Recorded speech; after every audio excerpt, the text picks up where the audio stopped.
The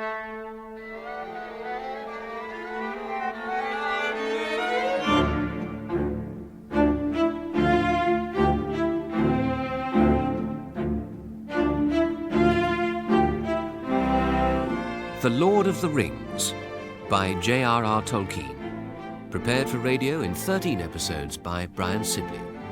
With Ian Holm, Michael Hordern and Robert Stevens. Episode 2, adapted by Brian Sibley, The Black Riders.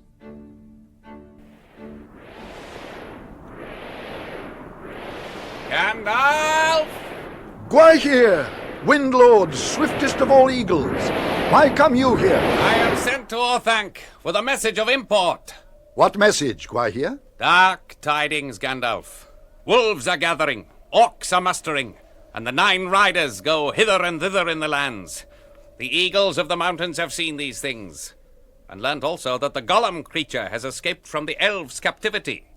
How did you know where to seek me? Radagast the Brown told us to bring Saruman in such rude fashion. I am the Lord of the Nazgûl, servant of Sauron the Great. What seek you here? We seek knowledge, Saruman. Knowledge of how we may find that part of Middle-earth which is known as the land of the halflings. It is not a land that you look for. I know what you seek, though you do not name it. I have it not, as surely its servants perceive without telling, for if I had it, then you would bow before me and call me Lord. I know nothing of this thing or of the land you seek. There is one, only, whom I guess to have this knowledge. Who? Mithrandir, he whom some call Gandalf. Gandalf the Grey. As it is but 2 days since this enemy of Sauron departed from Isengard, seek him nearby. Seek him we shall, Saruman. Come!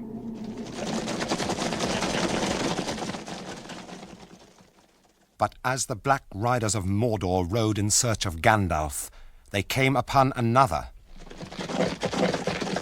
Halt! Who rides there? I am Grima, and I ride in haste, my lord. Do not delay me. Why?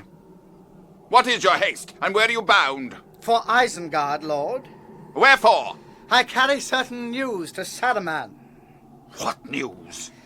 That Mithrandir has sought to counsel King Theoden against both Saruman and Sauron. Where is Mithrandir now? He seeks only a horse to return him to the land of the halflings.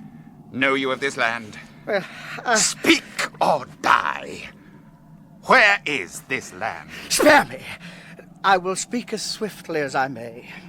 West, through the gap of Rohan yonder, and then north and a little west. The Shire, they call it. Come, riders of Mordor. We will divide our company. Some to find this land and search it. Some to seek Mithrandir. Come, away!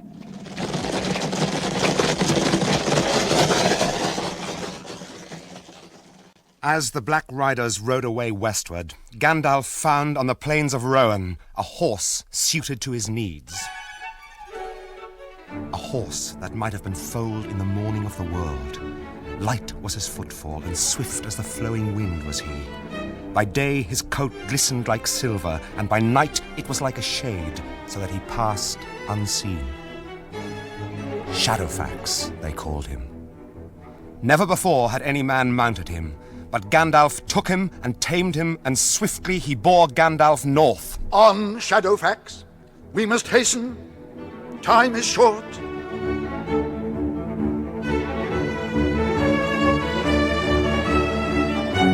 So Gandalf rode north on Shadowfax, while in the Shire, Frodo, not knowing what had delayed his friend, decided he would wait no longer.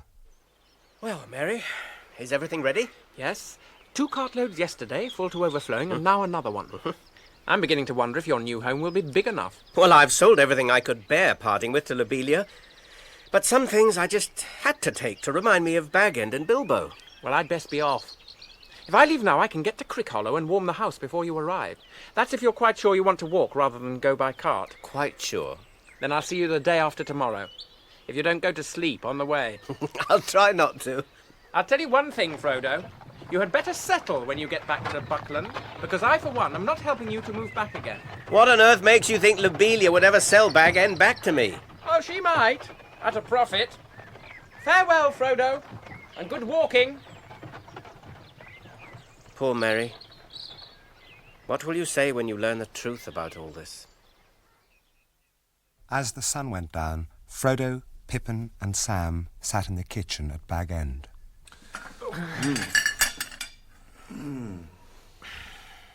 Our last meal at Bag End. Sam and I will wash up if you want to have a last look round. Thank you, Pippin, but I think we'll leave the washing up for Lobelia. I've already taken a last look round. Everywhere looks so sad and gloomy and dishevelled. So we might as well start. Our packs are already in the porch, Mr. Frodo. Well done, Sam. It looks as though it's going to be a fine night. Well, that's good for a beginning. I wish I knew what was delaying Gandalf. Anyway, I must start and he must follow.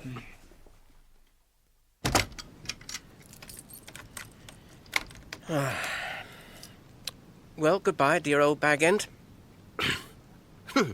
Well then, we're off at last. Well, haven't you got a song for the occasion, Frodo? Well, yes, there's one that might suit. Up on the hearth? Yes.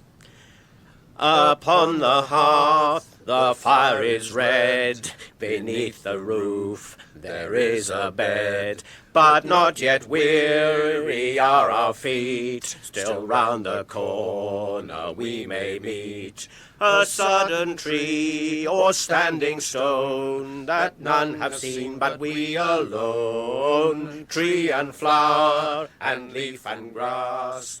Let them pass, oh let them pass.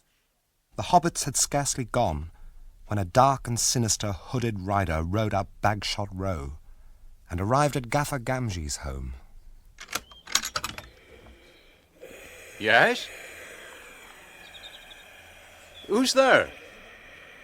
Who is it? What do you want at this time of night? Baggins. I'm looking for Baggins. Where is Baggins? What's Mr. Baggins' business to do with you? A friend of his is looking for him. Well, you don't look like any friend of Mr. Baggins' I've ever seen. Answer my question. Where is Baggins? There's no one at his house. Why? Well, for a good reason. Mr. Baggins has gone away. Where did Baggins go? That ain't no secret. He's moved to Crick Hollow or some such place, away down yonder. Is it far? Yes, it is a tidy way. I've never been so far myself. They're queer folk down there. If you see him, you'll give him a message from me. I'm not taking no orders from you nor no one. Not even if you are a friend of Mr. Baggins, which I doubt. Now, good night to you. After they'd been walking for about 3 hours, Frodo, Pippin and Sam made camp in the deep resin-scented darkness of a patch of fir wood.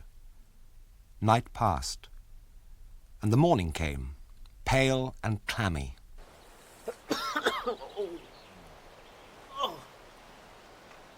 Walking for pleasure. Oh, why didn't I go by cart with Merry? My neck's stiff and I feel as though I have a hole in my back. And all my beautiful feather beds sold to the Sackville Bagginses. Oh, these tree roots would do them good. Wake up, hobbits! It's a beautiful morning. Oh, what's beautiful about it? Sam, get breakfast ready for 9:30. Have you got the bathwater, Hop? What? No, sir, I haven't. It's all right, Sam. Huh? Mr. Pippin is pulling your leg. Come on, Pippin, up you get. You can help Sam get breakfast, and then we must get started.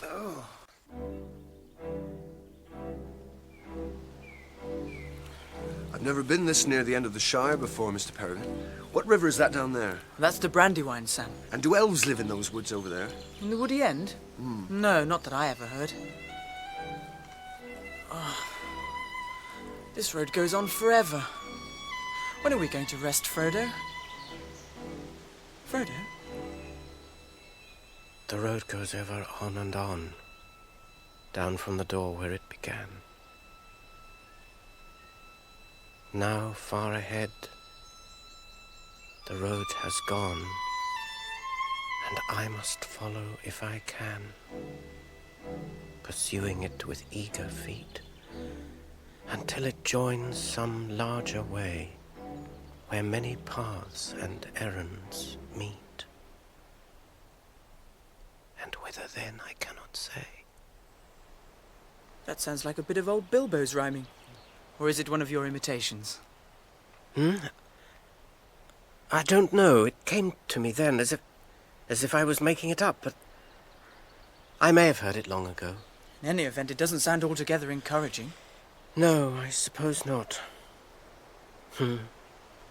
Bilbo often used to say there was only one road, that it was like a great river.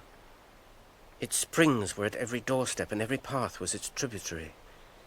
It's a dangerous business going out of your door, he used to say. You step into a road, and if you don't keep your feet, there is no knowing where you might be swept off to. Well, this road won't sweep me anywhere for an hour at least. It's time for a rest, and if you fellas won't wait, well, then you must go on without me. Farewell we call to hearth and hall. The wind may blow and rain may fall. We must away. Oh, begging your pardon, Mr. Frodo. I can hear a pony or a horse coming along the road behind. I wonder if that's Gandalf coming after us. It may not matter much, but I would rather not be seen on the road by anyone. I'm sick of my doings being noticed and discussed, and if it is Gandalf, we can give him a little surprise to pay him out for being so late. Let's get out of sight.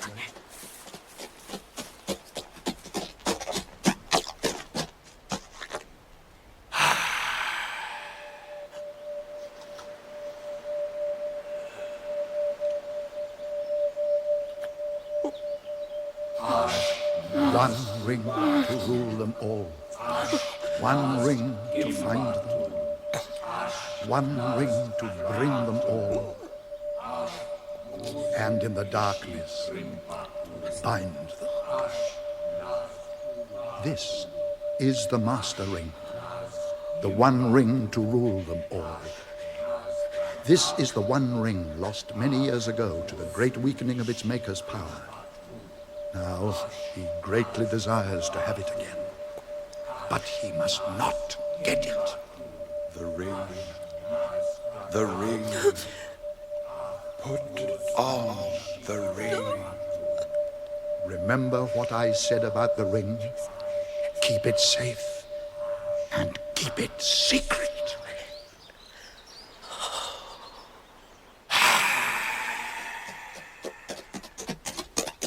Who was it? I don't know. What did you see, Mr. Frodo? It was a man, I think, wrapped in a black cloak and hood so that his face was shadowed and invisible. All I could see was his boots in the high stirrups. What was he looking for? I can't say why, but I feel certain he was looking for, or smelling for, me. Yes, and I feel certain that I did not want him to discover me. I have never seen or felt anything like it in the Shire before. But what has one of the big people got to do with us? And what is he doing in this part of the world? I don't know. But I wish I had waited for Gandalf. But then, perhaps it would only have made matters worse. Then you know or guess something about this rider? I don't know, and I would rather not guess. All right, Cousin Frodo. You can keep your secret for the present if you want to be mysterious. In the meanwhile, what are we to do? I think we will move on now. We ought to do a good step more today. Buckland is still many miles away. But we must keep off the road in case that rider comes back. Yes, I'm going to cut straight across country from here. Shortcuts make long delays. The country's rough round here, and there are bogs and all kinds of difficulties. And if you're worrying about meeting that rider, then I can't see that it would be any worse meeting him on a road than in a wood or a field. Pippin, it is less easy to find people in the woods and fields, and if you're supposed to be on the road, there is some chance that you will be looked for on the road and not off it. All right. I'll follow you into every bog and ditch. But it is hard. I had counted on passing the Golden Perch at stock before sundown. Well, the best beer in the East Farthing of the Shire, or used to be. That settles it. Shortcuts make delays, but inns make longer ones. At all costs, we must keep away from the Golden Perch. What do you say, Sam? I should go along with you, Mr. Frodo. Oh, then if we are going to toil through bog and briar, let's go. Oh!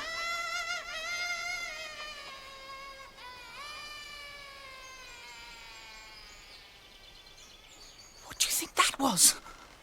If it was a bird, it was one I never heard in the Shire before. It was not bird or beast.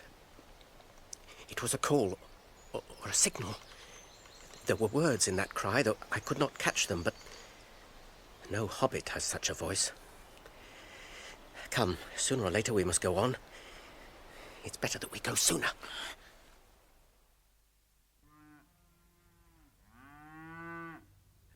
Hello? I know these fields. What? This is Bam Furlong, old Farmer Maggot's land. And that's his farm away there in the trees. Oh, no. One trouble after another. And what's wrong with old Maggot? He's a good friend to all the brandybucks. Of course, he's a terror to trespassers and keeps ferocious dogs. But after all, folk down here are near the border and have to be more on their guard. All the same, I'm terrified of him and his dogs. And I've avoided his farm for years and years. Why is that, Mr. Frodo? Well, he caught me trespassing after mushrooms several times when I was a youngster. And on the last occasion, he beat me and then took me and showed me to his dogs. See, lads, he said, next time this young varmint sets foot on my land, you can eat him. Now see him off. And they did. And I've never got over the fright. Well, then, it's time you made it up. Come on, lads. Don't worry, Mr. Frodo. I won't let this farmer Maggot do you no harm. If he tries, he'll have Sam Gamgee to reckon with. Thank you, Sam. Hello, and who may you be? And what may you be wanting? Good afternoon, Mr. Maggot. Well, if it isn't Master Pippin, Mr. Peregrine Took, I should say. Yes. It's lucky for you that I know you. I was just going out to set my dogs on any strangers. There are some funny goings on today. Of course, we do get queer folk wandering in these parts at times, too near the river. But this fella was the most outlandish I ever set eyes on. Which fellow do you mean? Well, then you haven't seen him. Oh, he went up the lane not a long while back. Oh, he was a funny customer. He was asking funny questions. Oh, but, well, perhaps you'll come inside and we'll pass the news more comfortably. I have a drop of good ale on tap if you and your friends are willing, Mr. Took. Yes, well... what about the dogs? They won't harm you. Not unless I tell them to. Here, Grip. Grip, Fang. Here. Here, Wolf. Can I introduce my friends? This is Sam Gamgee. How do you do, Sam? How do you do? And this is Mr. Frodo Baggins. You may not remember him, but he used to live in Buckland. Well, if that isn't queerer than ever. Mr. Baggins, is it? Oh, come inside. We must talk. Well, Sam, this makes up for missing the Golden Perch, eh? Yes, I suppose so, Mr. Peregrine. I'm afraid Sam here is rather suspicious of you, Farmer Maggot. Well, you see, I told him the last time I came to visit you, you gave me a beating to remember you by. Well, Sam, I'm sorry I beat your master, but he shouldn't have gone thieving my mushrooms. Oh, I remember you, Mr. Baggins. Anyway, that's all in the past. And it wasn't mushrooms I was thinking of when Mr. Peregrine told me your name, Mr. Frodo. You see, I had just heard the name of Baggins before you turned up. How was that, Mr. Maggot? Well, it was like this. This funny customer came riding in at the gate on a big black horse and right up to my door. All black he was himself, too, and cloaked and hooded up as if he did not want to be known. Good day to you, I says, going out to him. This lane don't lead anywhere, and wherever you may be going, your quickest way will be back to the road. And the black fellow sat quite still, and then pointing back west, over my fields, if you please, he said, I come from yonder. Have you seen Baggins? Oh, be off, I said. There are no Bagginses here. You're in the wrong part of the Shire. You'd better go back west to Hobbiton. You can go by road this time. Baggins has left, he answered in a whisper. He is coming. He is not far away. I wish to find him. If he passes, will you tell me? I will come back with gold. Oh, no, you won't, I said. You'll go back where you belong, double quick. I give you 1 minute before I call all my dogs. And he gave a sort of hiss. Oh, it might have been laughing, and it might not. Then he spurred his great horse right at me, and I jumped out of the way only just in time. I called my dogs, but he swung off and rode through the gate like a bolt of thunder. Now, what do you think of that?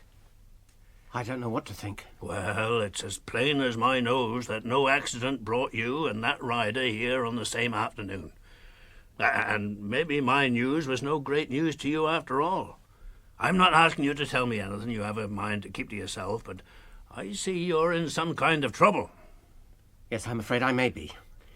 And since I must try to get to Crick Hollow before dark, we must be going. Drink up, Sam. We're off again. Look, Mr. Frodo, I've a notion. It's nearly sundown, and we're going to have our supper. Mrs. Maggot's cooking bacon and mushrooms. I dare say you still have a liking for mushrooms, Mr. Baggins. Anyway, we'd be pleased if you could all stay and have a bite with us. Well, and so should we, but... Well, really, you see, No, wait a minute. I was going to say, after a bit of supper, I'll get out our small wagon, and I'll take you on your way. And that'll save you a step, and it might also save you trouble of another sort. Thank you, Mr. Maggot. That would be most kind. It didn't take much to change his mind, did it? What, bacon and what was it? Mushrooms. Yes, of course. This mist is going to get worse, I'm thinking. But I'll not light my lanterns till I turn for home. We'll hear anything on the road long before we meet it. You know, Farmer Maggot, I've been in terror of you and your dogs for over 30 years, though you may laugh to hear it. It's a pity, for I've missed a good friend. Well, you should never have gone getting yourself mixed up with Hobbiton folk. I shouldn't be surprised if this trouble you're in now hasn't come from those strange doings of Mr. Bilbo. Anyway, I'm glad you've had the sense to come back to Buckland. And my advice is, stay here. Whoa there. Oh, someone's coming. You'd better be hidden, Mr. Frodo. Yes. Get down in the wagon, cover up the blankets. We'll soon send this rider to the right abouts. Hello there. Now then, don't you come a step nearer. What do you want? Who are you? Why, it's me, Mr. Maggot. Oh, Mr. Merry! Yes, of course. Who did you think it was? You can come out, Frodo. It was only Mary. Thank goodness for that. What's all this about? And where did you find them, Mr. Maggot? In your duck pond? Oh, I call them trespassing. Oh, but they'll tell you the story, I've no doubt. Well, it's been a queer day and no mistake, but all's well that ends well, though perhaps we should not say that till we reach our own doors. Oh, there now. I was nearly forgetting. Mrs. Maggot put this up for Mr. Baggins with her compliments. Oh, thank you, Mr. Maggot. Well, good night to you all. Good night, Mr. Maggot. Good night. What's in the basket, Frodo? Mushrooms, if I'm not very much mistaken.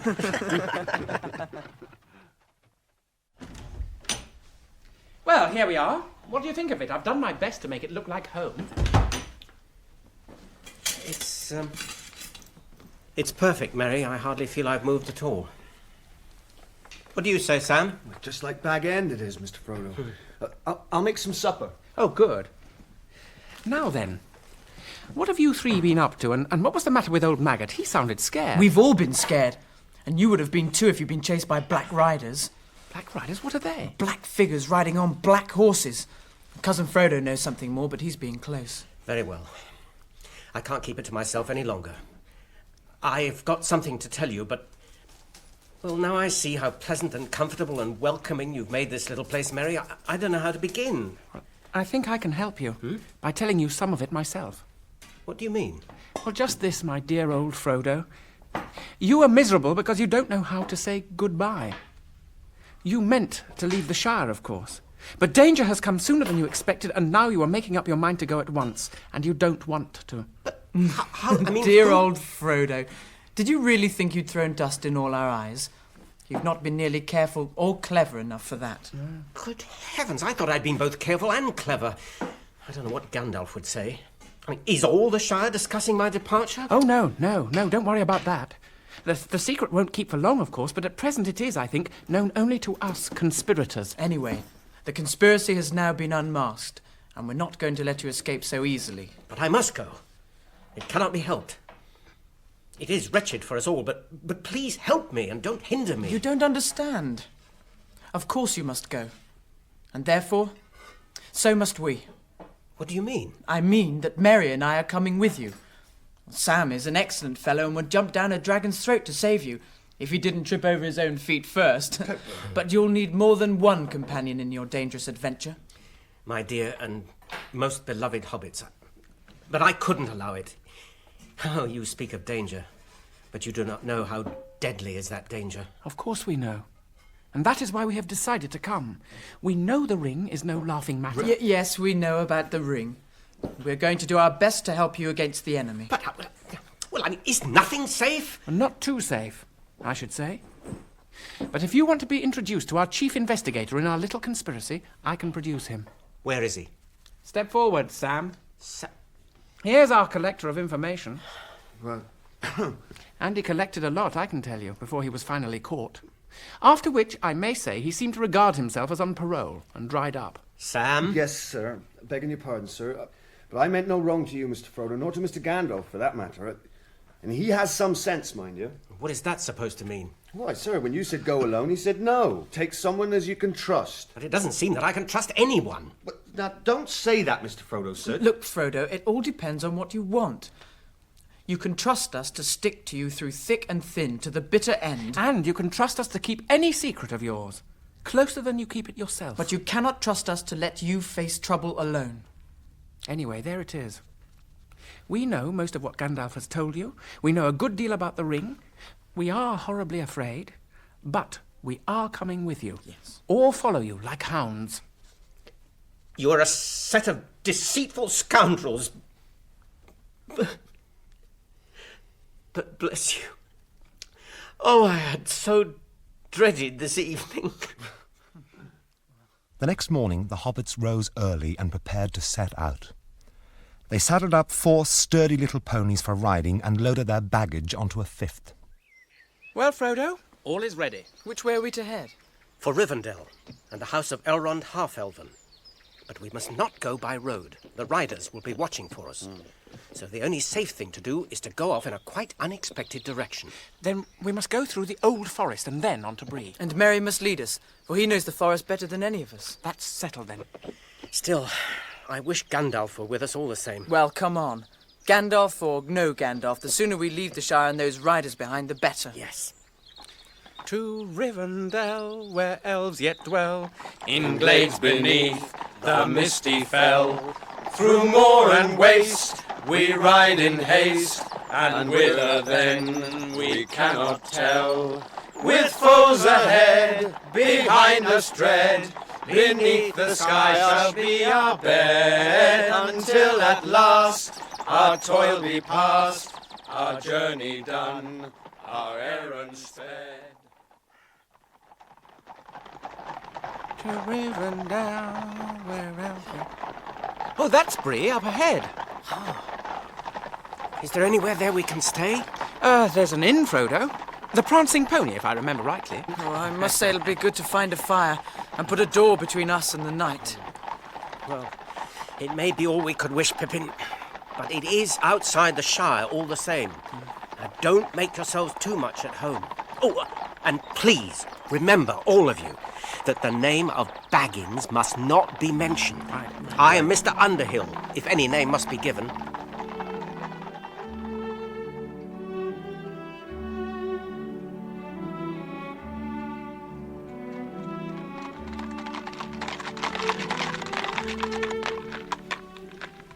Is this the inn? Yes, Sam. Why, what's the matter? But surely we aren't going to stay here, are we, sir? I mean, it's got 3 stories. Never mind, it will have to do. And I dare say it's home-like enough inside. All right, I'm coming. Now, what's... Oh, good evening, little masters. What may you be wanting? Beds for 4 and stabling for 5 ponies, if that can be managed.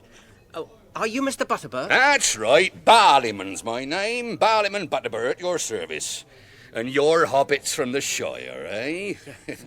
Oh, now, what does that remind me of? Might I ask your name, sir? Mr. Took and Mr. Brandybuck. How you do? And this is Sam Gamgee. Evening. How you do? And my name is Underhill. Mr. Underhill. There now, it's gone again. But it'll come back when I have time to think. I'm run off my feet, but I'll see what I can do for you. There's such a crowd already in the house tonight as there hasn't been for long enough. Still, it never rains but what it pours, as we say in Bree. Hi, Nob! Where are you woolly-footed slowcoach, Nob? They're coming. Now, where's Bob? Oh, I don't know, Mr. Butterbur. You don't know? Well, find him, double sharp. I haven't got 6 legs, nor 6 eyes, neither. Now, tell Bob there's 5 ponies that have to be stabled, and he must find room somehow. Well, off you go. Oh, go on. yes, Mr. Butterbur. Oh, dear. Now, what was I going to say now? I don't know. The trouble is, one thing drives out another, so to speak, and I'm that busy tonight, my head's going round. Anyway, it's a good job you're hobbits, or I don't know if we could house you. But we've got a room or two in the north wing that were made special for hobbits, on the ground floor, with round windows and all, you know. I hope you'll find them comfortable. Happy now, Sam? Oh, yes, Mr. Frodo, that sounds most comfortable. And you'll be wanting supper, I don't doubt, as soon as maybe. Yes, please. Yeah, very good. Well, come in. You can go into the parlour. It's quiet in there. Thank you. But you'll have to excuse me now. I'm that busy. More cheese to fill up the corners with, Mary? Ooh, no corners left, I'm afraid. Oh, begging your pardon for disturbing you, Mr. Underhill. That's all right, Mr. Butterbur. We've just finished, and it was an excellent meal. Here. Oh, good, I'm glad. But what I was wondering was whether you'd care to join the company when you'd supped. I mean, they'd be very pleased to welcome you if you had a mind. We don't often get outsiders, travellers from the Shire, I should say. And we like to hear a bit of news, any story or song you may have in mind. So join us, or not, as you please. Well, thank you, Mr. Butterbur. Perhaps we will. Well, now, I must be getting on again. Nob! I think it might be quite pleasant to join the company for a while. What do you fellows say? Oh, I dare say we could give them a song or two if they like. Well, I've got a tale or two. What about you, Mary? Oh, no. I shall sit here quietly by the fire for a bit and perhaps go out later for a sniff of the air. Now, mind your P's and Q's now. And don't forget that we are supposed to be escaping in secret, and we're still not very far from the Shire. All right. And you mind yourself. Don't get lost. And don't forget that it's safer indoors. Mr. Butterbur? Who's that strange-looking, weather-beaten man sitting by the wall, smoking a pipe? I don't think you introduced him. Oh, him. I don't rightly know. He's one of the wandering folk. Rangers, we call him. He disappears for a month or a year and then pops up again. What his right name is, I'd never heard, but he's known round here as Strider. Why's that? Well, on account of his going about at a great pace on those long shanks of his. Though he don't tell nobody what cause he has to hurry. You know, Mr. Underwood, it's funny you should ask about him, because there's no peace for a body, and that's a fact. Half a minute, Mr. Underhill, I'll be back. Nob, where are you, lad? Master Underhill, will you join me for a moment? Oh, thank you.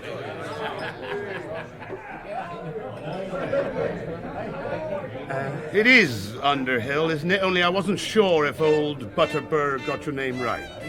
Yes, he did. Well, Master Underhill, I'm called Strider, and I'm pleased to meet you. You know, drink, fire, and chance meetings are pleasant enough, but, well, this isn't the Shire, and there are queer folk about, though I say it shouldn't, you may think. And there have been even stranger travellers through Bree lately, so if I were you, I should stop your friends from talking too much. You had better do something quick. Anyway, then he gets up and gets on the hello. We would like to thank you all for your warm and most hospitable welcome to Bree. Looks like Mr. Underhill's had too much of old Barleyman's ale. Frodo, I was in the middle of telling a story. We are all very much gratified by the kindness of your reception. And I venture to hope that our brief visit will help to renew the old ties of friendship between the Shire and Bree. Let's have a song then. Come on, Mr. Underhill. Up on the table, sing us a song. Come on now, Master. Sing us something that we haven't heard before. Well, very well. Perhaps this will be new to you. There is an inn, a merry old inn, beneath an old grey hill. And there they brew a beer so brown that the man in the moon himself came down one night to drink his fill. The ostler has a tipsy cat that plays a 5-string fiddle. And up and down he runs his bow, now squeaking high, now purring low, now sawing in the middle. Sawing in the middle. The man in the moon was drinking deep, and the cat began to wail. A dish and a spoon on the table danced, the cow in the garden madly pranced, and the little dog chased his tail. The man in the moon took another mug and rolled beneath his chair.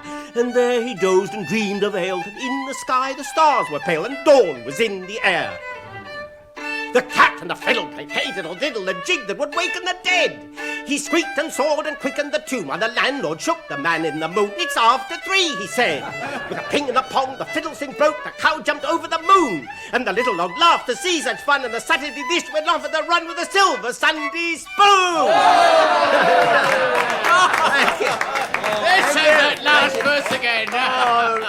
All right. With a ping and a pong, the fiddle strings broke, the cow jumped up. You jumped too high, Mr. Underhill. Where'd he go? He went slap through the floor. I seen him. Here, Fireman, quick! Now then, what's all the rumpus about? Saw him. Or leastways, I didn't see him, if you take my meaning. Mr. Underhill just vanished into thin air, in a manner of speaking. You don't say, Mr. Mugwort. I do say. Well, there's some mistake somewhere. There's too much of that Mr. Underhill to go vanishing into thin air. Well, where's he now, then? Yeah, where is Well, he? how should I know? He's welcome to go where he will, so long as he pays in the morning. Well, I say I saw what I saw, and I saw what I didn't. And I say there's some mistake. Of course there's a mistake. I haven't vanished. Well, here I am. Now, what have you been doing, Mr. Underhill? You're frightening my customers and breaking my crocks with your acrobatics.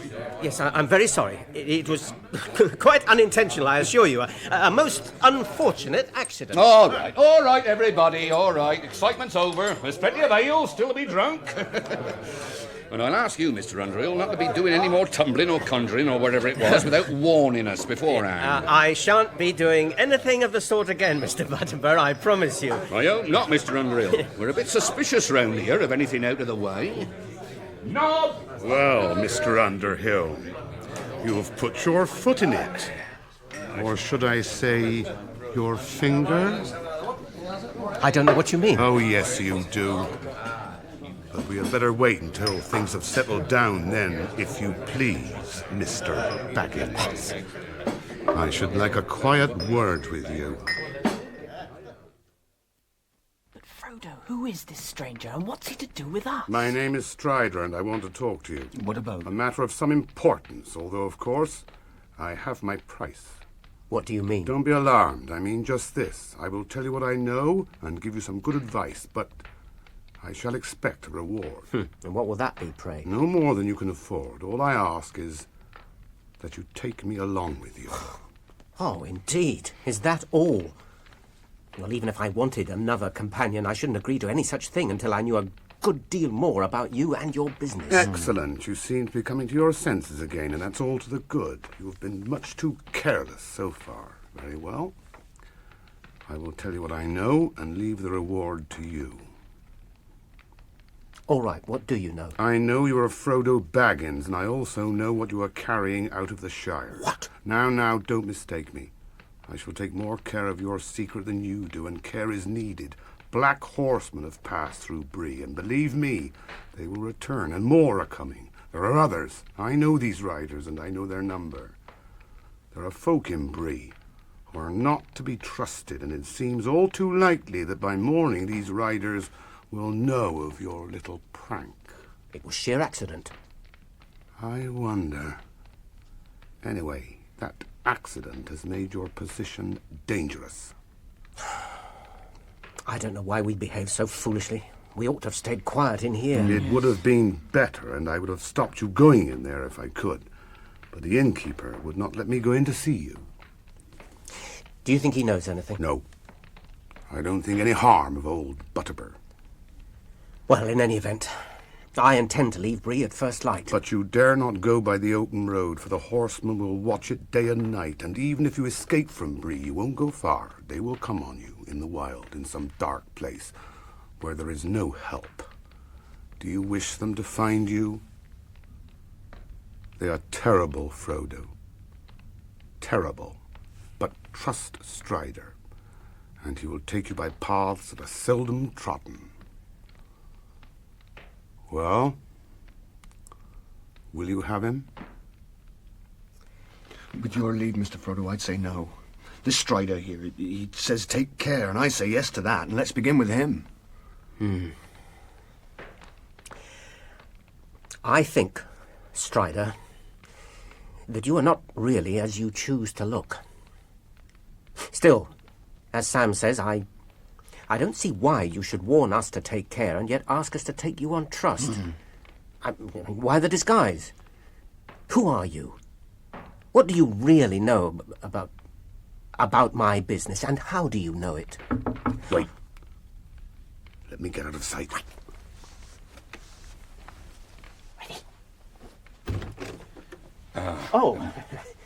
Good evening, Mr. Butterbur. I'm sorry about the commotion. Oh, that's all right, Mr. Underhill. I've just come to bid you good night. Knob, take the water to the rooms. Yes, Mr. Butterbur. There is something else, Mr. Underhill. Yes? You see, it's like this. If I've done any harm, I'm sorry indeed, but one thing drives out another, as you'll admit, and I'm a busy man. But first one thing, and then another is jogged in my memory, as the saying goes, and not too late, I hope. I'm sorry, Mr. Butterbur, but I don't follow you. Well, you see, I was asked to look out for hobbits of the Shire, and for one by the name of Baggins in particular. Oh? What has that got to do with me? Well, you know best. Look, I won't give you away. But I was told that this Baggins would be going by the name of Underhill. Who told you this? That was Gandalf, if you know who I mean. He's a good friend of mine.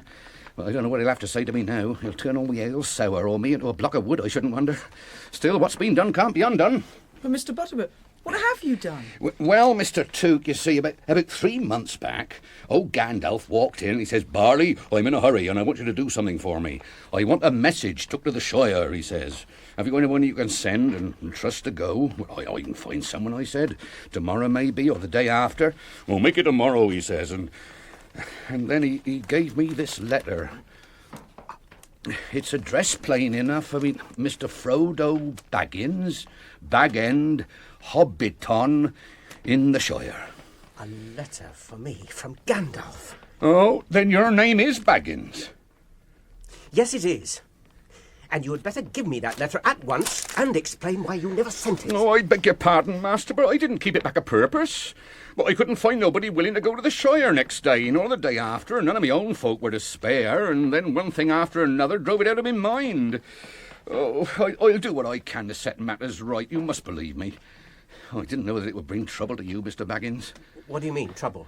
Well, these black riders who've been asking for Baggins, and that ranger, Strider. He's been asking questions, too. Tried to get in here to see you, he did. Yes, he did. What do you want? You're always popping up. He's here with my leave. He came to offer his help. Oh, well, you know your own business, maybe, but if I was in your plight, I wouldn't take up with a ranger. Then who would you take up with? A fat innkeeper who only remembers his own name because people shout it at him every day? They cannot stay in the pony forever, and they cannot go home. They have a long road before them. Will you go with them and keep the Black Riders off? Me? What, leave Bree? I wouldn't do that for any money. Well, then, let others help them. But what are these Black Riders after? And where do they come from? I'm sorry, Mr. Butterbur. I can't explain it all. I'm not sure, but I fear they come from... They come from Mordor. From Mordor, Barleyman, if that means anything to you. Oh, save us. Well, Mr. Butterbur, are you still willing to help me? I am, more than ever. Though I don't know what the likes of me can do against... Against the shadow of the East. Not much, Barleyman. but every little helps. They must stay here tonight, and you must forget about the name of Baggins till they are far away. Oh, I'll do all that all right, but I'm afraid they'll find out he's here without help from me. It's a pity Mr. Baggins drew attention to himself this evening. Well, we can only hope the riders won't come back yet. I hope not indeed. But if they do, then they won't get into the pony so easy. And me and my folk will keep watch tonight. And you had best get some sleep if you can. Yes. In any case, we must be called at dawn. We must get off as early as possible. Breakfast at 6:30, please. Right. I'll see to the orders. Well, good night, Mr. Baggett. I should say. Good night, Mr. Took. Good night. Good night, Mr. Brand. Oh, where's your Mr. Brandybuck? Mary. I don't know. I'm afraid he's out. He said something about going for a breath of air. Oh, dear. Well, you do want looking after, no mistake. Your party might be on a holiday. Oh, I better send Nob to look for him.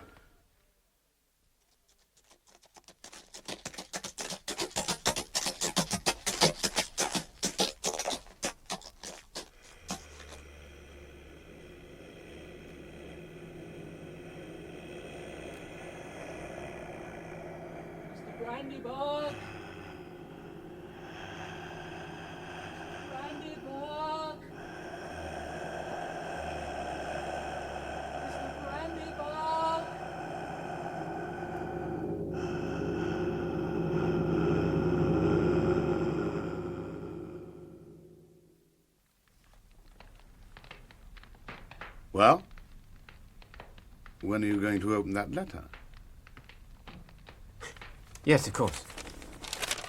Really, old Butterbur has made a shocking mess of things. The Prancing Pony, Bree, Mid-Year's Day, Shire year 1418. Dear Frodo, bad news has reached me here, and I must go off at once. You had better leave Bag End soon. I will return as soon as I can, and I will follow you if I find that you are gone. Leave a message for me here if you pass through Bree. You can trust the landlord. You may meet a friend of mine on the road, a man, lean, dark, tall, by some called Strider. Oh. He knows our business and will help you. Make for Rivendell. There, I hope, we may meet again. Yours in haste, Gandalf. P.S. Make sure that it is the real Strider. There are many strange men on the roads. His true name is Aragorn.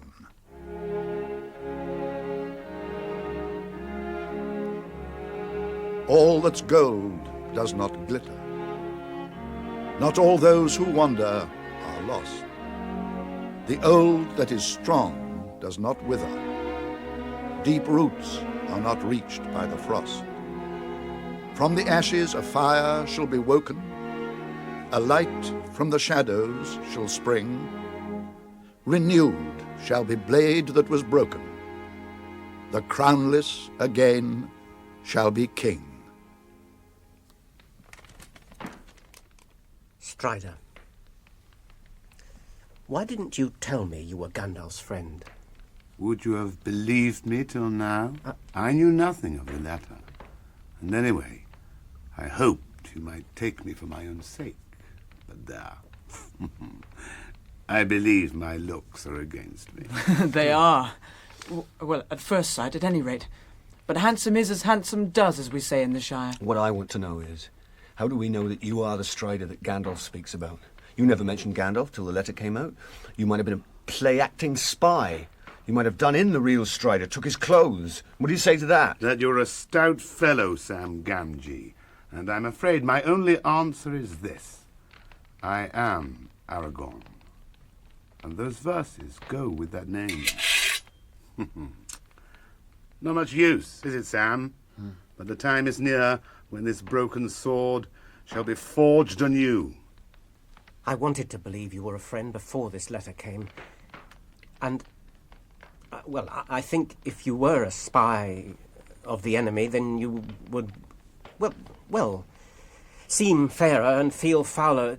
I mean, if you...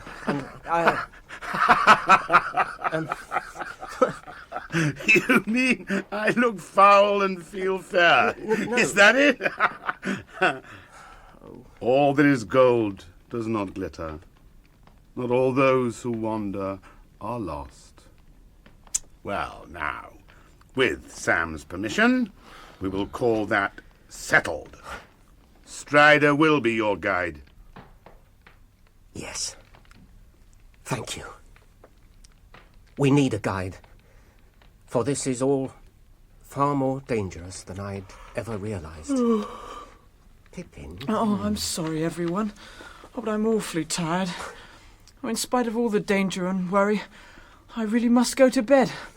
Or sleep where I sit. Where is that silly fellow Merry? Oh, it would be the last straw if we had to go out in the dark and look for him. Yes. Merry. I have seen them, Frodo.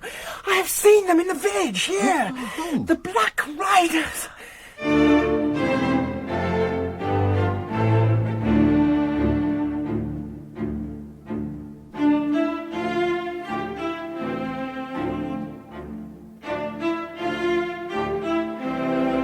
In Episode 2 of J.R.R. Tolkien's The Lord of the Rings, adapted by Brian Sibley, the part of Frodo was played by Ian Holm, Gandalf by Michael Hordern, and Aragorn by Robert Stevens. Sam, William Nye, Merry, Richard O'Callaghan, Pippin, John McAndrew, Butterbur, James Grout, Nob, Hayden Wood, Maggot, John Bott, Gaffer Gamgee, John Church, Gwaihir, Alexander John, Theoden, Jack May, Grima Wormtongue, Paul Brooke, Saruman, Peter Howell, the Lord of the Nazgûl, Philip Voss, the Rider, Christopher Scott, with Sean Arnold, Graham Faulkner, Michael Spice, and Gordon Reed. The narrator was Gerard Murphy. The music was composed and conducted by Stephen Oliver. The director was Jane Morgan.